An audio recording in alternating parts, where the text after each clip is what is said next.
참 오늘 찬양이 너무 은혜롭습니다.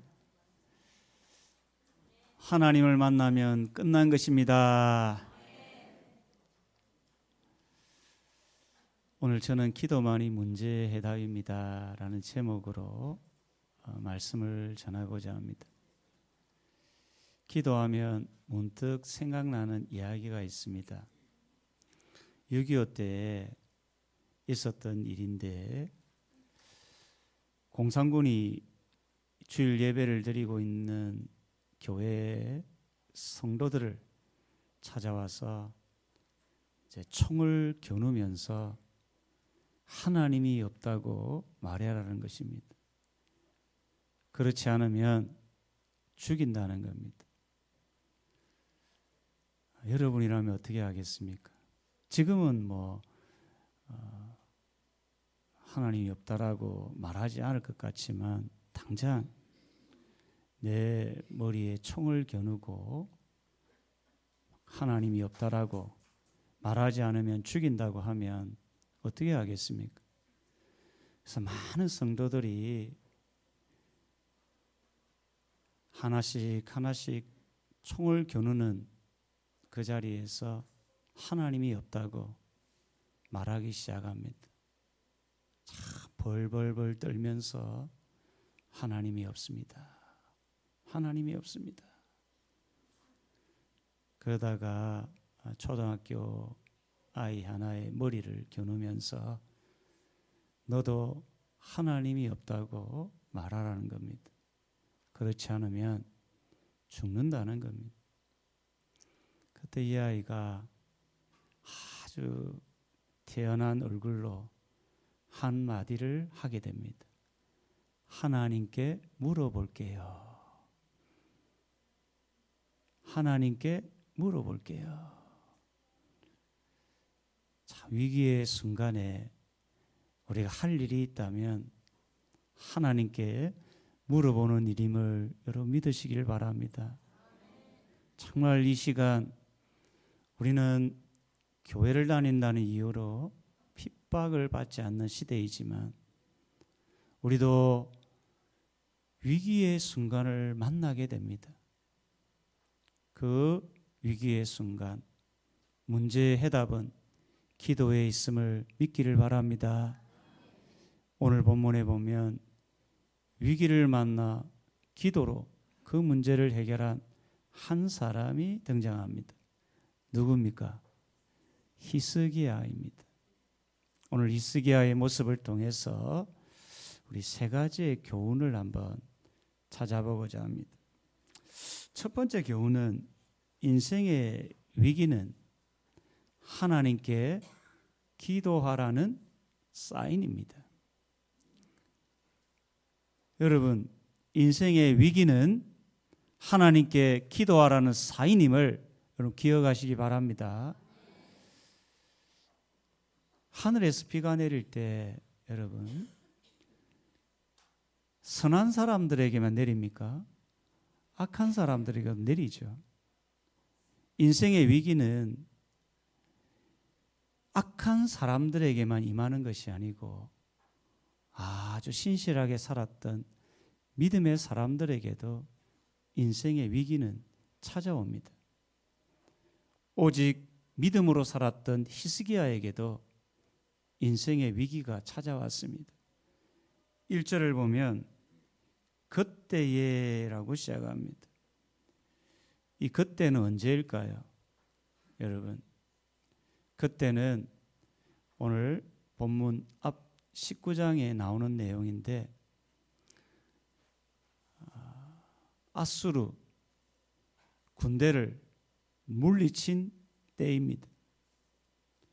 믿음으로 히스기야가 이 엄청난 아수르 군대를 물친 그때에 참 기분이 좋고 승승장구할 그때에 어떤 일이 일어납니까? 뒤에 보니까 히스기야가 병들어 죽게 되매 이때 히스기야의 나이가 39세입니다.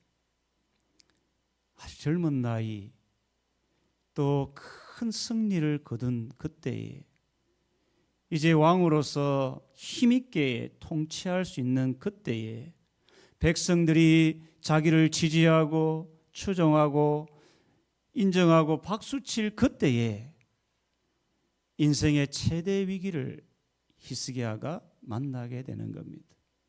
뭔가 할만할 그때, 가끔 우리 인생도 비슷할 때가 있습니다. 참 뭔가 살만할 때 제가 그런 분들을 가끔 보았습니다. 고생 한평생 먹고 살기 위해 고생하다가 이제 가정이 안정되고 살만할 때 갑자기 개인적인 위기를 만나게 되는 분들이 있습니다. 그토록 건강했던 자신의 몸을 건강을 잃고 위기를 겪게 되는 그런 분들을 제가 이렇게 교회를 섬기다 보면 종종 봅니다. 오늘 히스기야도 그랬다는 겁니다. 가장 젊을 때, 가장 혈기왕성할 때, 뭔가 할 만할 때 흔히 인생을 계절에 비유하곤 합니다. 우리 계절은 봄, 여름, 가을, 겨울이 있지 않습니까? 봄은 태어나서 20세까지 봄으로 비유합니다. 참 봄이 아름답죠. 우리 어린아이들 보면 얼마나 아름다운지 모릅니다. 그리고 20대에서 40대까지는 여름입니다. 정말 힘이 왕성하죠. 뭔가 할 만한 때 아닙니까? 그리고 40에서 60은 가을입니다. 이제 결실의 계절이죠. 중년에 들으면 뭔가 결실을 거두게 됩니다. 이제 60에서 80은 겨울입니다. 인생의 겨울을 이제 만나게 됩니다. 우리 계절은 시간의 흐름에 따라 봄, 여름, 가을, 겨울로 흘러가지만 죽음이라는 것은 시간의 흐름에 따라 우리에게 찾아오지 않습니다. 히스기야는 39세 젊은 나이에 죽을 병에 걸려 이제 죽음을 맞이하는 그 순간을 만나게 되는 겁니다. 그야말로 인생의 최대 위기를 히스기야가 만나게 됩니다. 여러분, 히스기야 입장에서 한번 생각해 보면 억울하겠죠. 여러분, 믿음으로 살았는데 오직 하나, 믿음 하나 붙들고 하나님을 섬겼는데 젊은 나이에 죽을 병이 찾아온 겁니다. 어떻게 해야 됩니까? 가끔 성도들 중에도 이 죽을 병에 걸려서 젊은 나이에 굉장히 힘든 시간을 보내는 분을 제가 본 적이 있습니다. 신방을 가고 죽을 병이 아니더라도 인생이 감당하기 힘든 고난을 만나는 분을 보게 됩니다. 어떻게 이해를 해야 합니까? 사람들은 그런 죽을 병, 감당하기 힘든 고난을 만나면 자연스럽게 자기의 죄를 생각합니다. 이 내 죄 때문에 이런 고난이 내게 찾아온 게 아닌가. 우리 성경에 보면 욥의 친구들이 그랬습니다. 갑자기 욥의 인생 가운데 감당하기 힘든 고난이 찾아왔습니다. 재산을 잃고 자식도 잃고 자기 몸은 병들었습니다. 친구들이 찾아와서 내가 죄를 지어서 이런 고난을 겪게 된다고 이야기합니다. 사람들 생각 속에는 어떤 큰 질병이 찾아오고 고난이 찾아오면 그 사람의 죄를 먼저 생각합니다. 여러분, 오늘날 현대 그리스도인들도 비슷합니다. 성도들 중에 누군가 큰 고난을 겪게 되면 저 사람 죄만 짓더니 참 그렇게 그 사람의 죄를 생각하고 때로는 정죄합니다. 여러분, 참 우리는 그런 실수를 하는 것을 조심해야 합니다. 여러분, 욥이 죄를 지어서 한순간에 재산을 잃고 자식도 잃고 몸에 병이 들은 겁니까? 그는 당대의 의인 중에 의인이었습니다. 죄를 범하지 않을까 싶어서 매일 하나님께 예배드렸던 아주 훌륭한 신앙인이었습니다. 그럼에도 갑자기 감당하기 힘든 인생의 위기를 그도 겪게 되는 겁니다. 여러분, 성도들 중에 정말 감당하기 힘든 질병의 위기, 어떤 고난을 겪을 때 그 사람의 죄를 지적하면 그 사람은 몇 번 죽는 거가 되겠습니까? 2번 죽는 겁니다. 그 질병 때문에 죽고 누군가의 정죄로 인해서 또 한 번의 죽음을 맞이하게 되는 겁니다. 인생의 위기를 만날 때 그 위기는 죄로 인함이 아니라 하나님께 기도하라는 사인임을 여러분 기억하시기를 바랍니다. 누구나 인생의 위기를 만납니다. 악인이든 의인이든 믿음으로 살았던, 오직 믿음으로 아수르 군대를 물리쳤던 이 히스기야의 인생 가운데도 죽음의 위기가 찾아왔습니다. 그 젊은 히스기야의 인생 가운데 그때 그 위기는 히스기야에게 하나님께 기도하라는 사인이었습니다. 여러분, 이 시간 여러분 중에 고난 없이 살아온 분 있으면 손들어 보십시오. 아유, 목사님, 저는요 지금까지 살아오면서 고난 한 번 없이 편안하게 살아왔습니다. 여러분 머리부터 발끝까지 질병이 없는 사람 손 한번 들어 보십시오.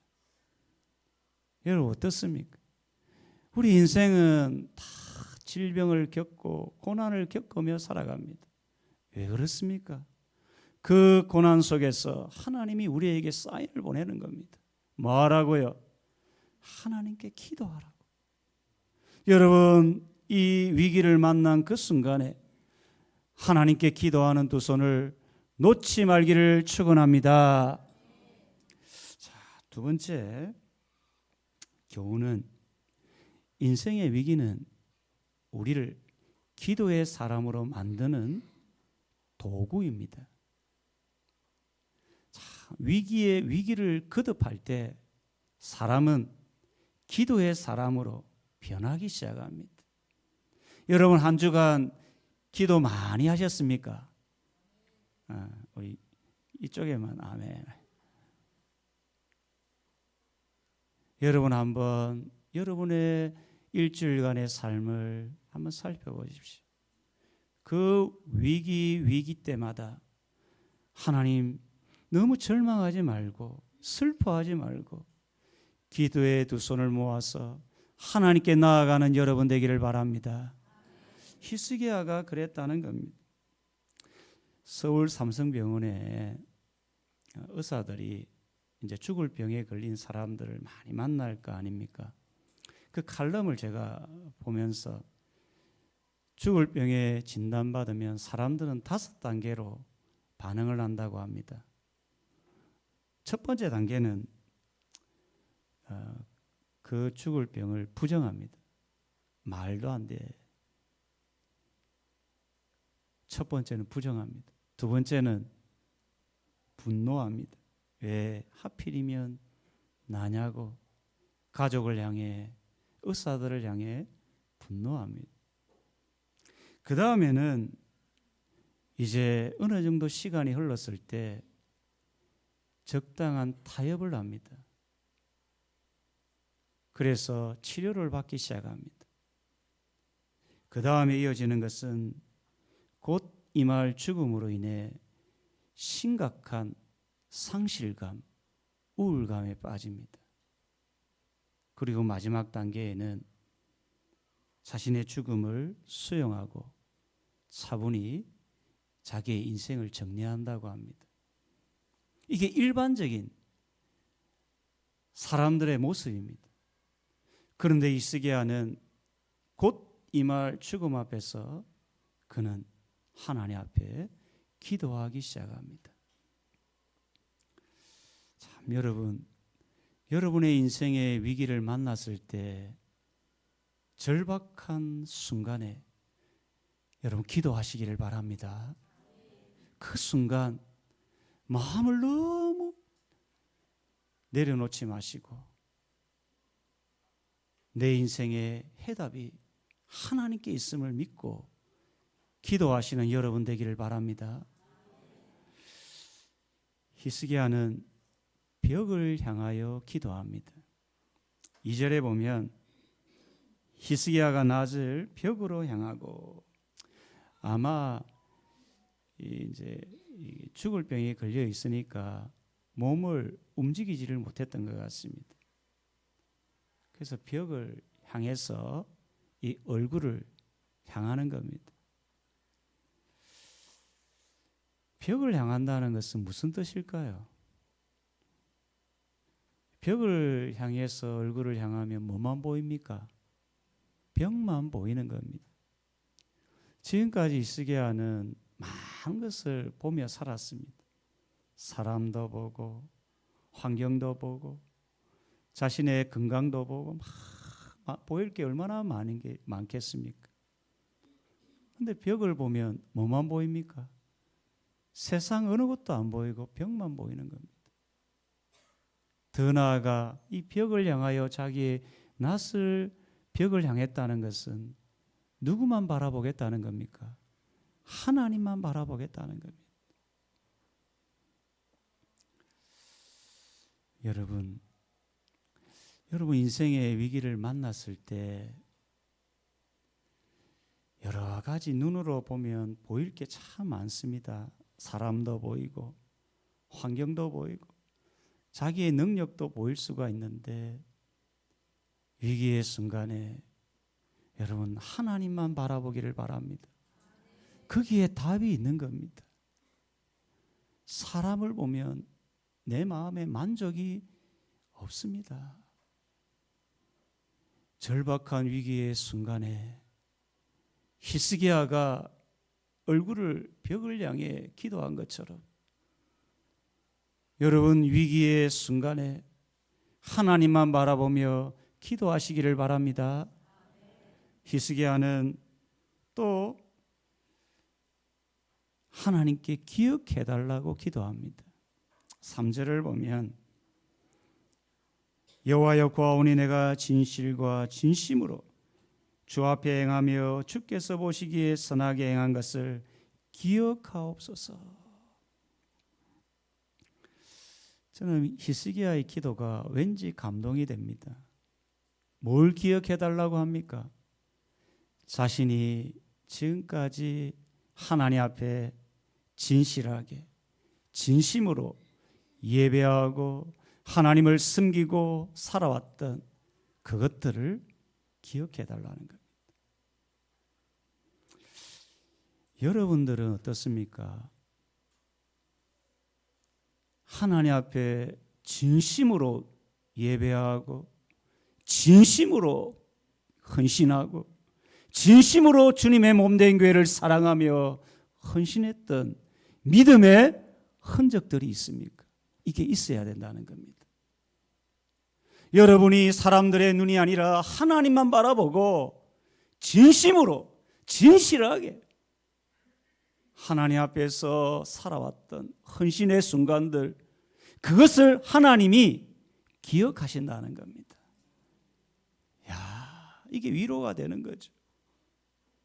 우리가 왜 믿음으로 살아갈 이유가 하나가 있다면, 하나님이 우리가 이 땅에서 사람들은 인정하지 않을지라도 하나님 앞에 진심으로 진실하게 수고하고 헌신했던 그 순간들을 하나님이 기억하시고 그 기억하시는 하나님 앞에 기도한다는 겁니다.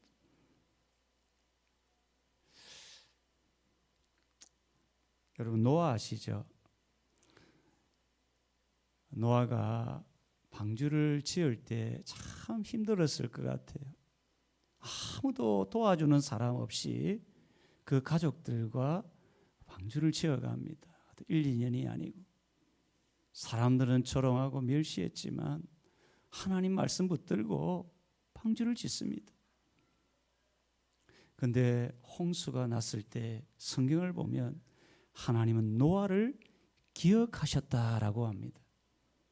노아가 수십 년 동안 하나님 말씀 순종하며 헌신했던 그 순간순간을 하나님 기억하시고 하나님이 구원의 은총을 노아와 그 가족들에게 베푸셨다라고 하는 겁니다. 성도님 여러분,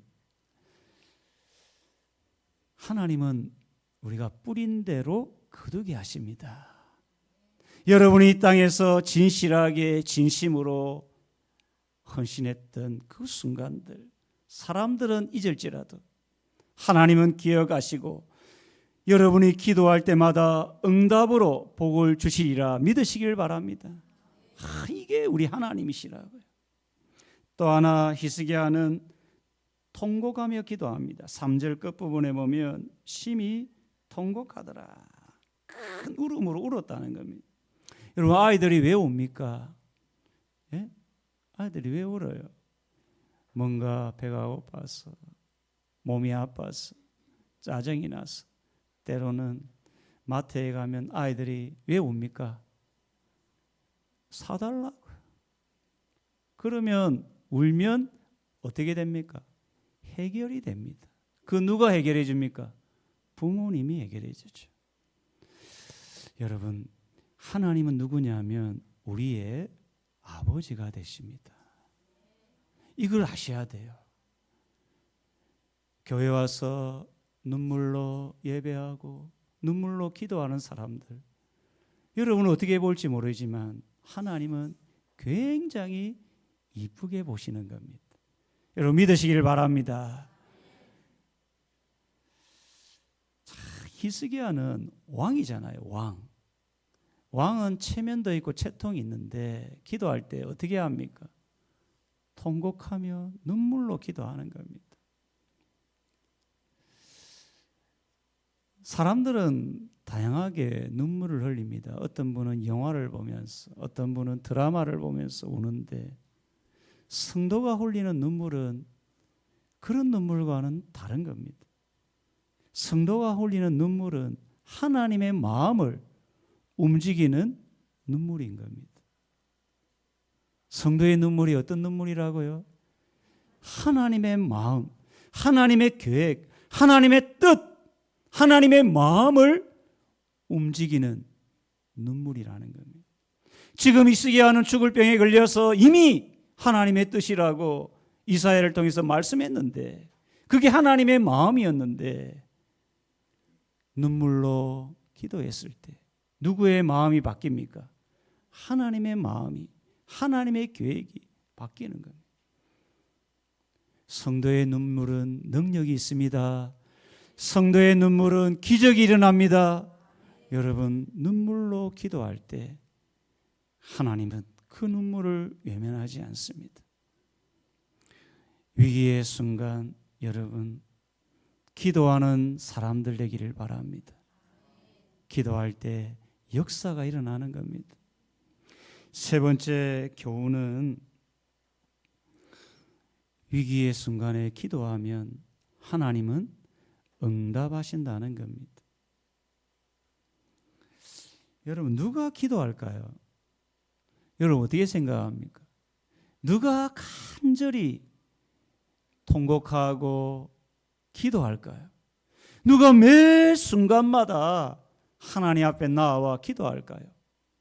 하나님께서 내 기도를 들으시고 응답하신다는 것을 확신하는 사람입니다. 내가 지금 기도하지 않는다는 것은 하나님께서 내 기도를 듣지 않는다고 은연중에 생각하는 사람들입니다. 여러분 하나님이 우리 기도를 듣고 응답하심을 믿습니까? 그럼 기도하시기를 바랍니다. 히스기야는 기도했을 때 어떻게 합니까? 5절에 보니까 내가 내 기도를 들었고 하나님은 우리의 기도를 들으신다는 겁니다. 그리고 또 어떻게 이야기합니까? 내 눈물을 보았노라. 이 히스기야의 눈물은 어떤 눈물입니까? 젊은 나이에 생을 마감하잖아요. 얼마나 억울하겠습니까? 저도 교회를 섬기면서 생후 6개월 된 아이의 장례를 치러봤어요. 참 중고등부, 청년부, 어른, 노년 다 해봤거든요. 특히나 젊은 아이들이 생을 마감할 때가 있거든요. 여러분 예전에 이광기 배우 아십니까? 제가 섬기던 교회의 집사님이셨어요. 그때 뭐 TV에서도 많이 나왔죠. 어린 아이. 참 그 어린 아이가 생을 마감한 겁니다. 얼마나 고통스러운 겁니까? 참 병 낫기를 위해 기도했지만 또 하나님이 어떤 뜻으로 데려갔는지는 모르겠지만 그 가족들이 얼마나 슬퍼했는지 모릅니다. 저 역시도 그 장면을 보면서 이 젊은 히스기야의 인생 가운데 39세 젊은 나이에 이제 생을 마감해야 되는 순간 얼마나 슬펐겠습니까? 그 슬픔 가운데 눈물로 기도하는 그 눈물을 주님이 보았다는 겁니다. 여러분 위기의 순간에 여러분 기도하시기를 바랍니다. 여러분 절망하지 마시고 탄식하지 마시고 하나님께 나아와 기도하면 하나님이 응답해 주리라 믿으시길 축원합니다. 근데 놀라운 것은 하나님이 이 5절에 보면 바로 낫게 하시면서 15년간 생명을 연장해 줍니다. 그리고 6절 끝에 보면 하나님께서 덤으로 어떤 말씀을 하냐면 이 성을, 이 예루살렘 성을 하나님이 보호해 주겠다고 약속합니다. 마치 솔로몬이 지혜를 구했는데 하나님이 뭐까지 줍니까? 부와 영광과 장수의 복을 주는 겁니다. 여러분 기도할 때마다 하나님은 우리의 필요를 주시기도 하지만 우리가 생각하지 못했던 것까지 주님이 우리에게 주실 때가 있다는 겁니다. 여러분 하나님을 믿습니까? 여러분 기도하시기를 바랍니다. 기도하다 보면 내가 생각지도 못했던 나는 죽을 병이 치유되기를 원해 이 병을 놓고 기도했는데 하나님은 생각지도 못한 더 이상의 것들을 우리에게 부어주실 때가 있다는 겁니다. 여러분 시간이 없을 때 그때가 기도할 때입니다. 여러분 내가 인생의 위기를 만났을 때 그때가 기도할 때입니다. 여러분 기도의 두 손을 놓지 마시고 어떤 위기의 순간에도 절망하고 탄식하기보다 기도함으로 그 위기를 극복하는 여러분 되기를 주의 이름으로 축원합니다.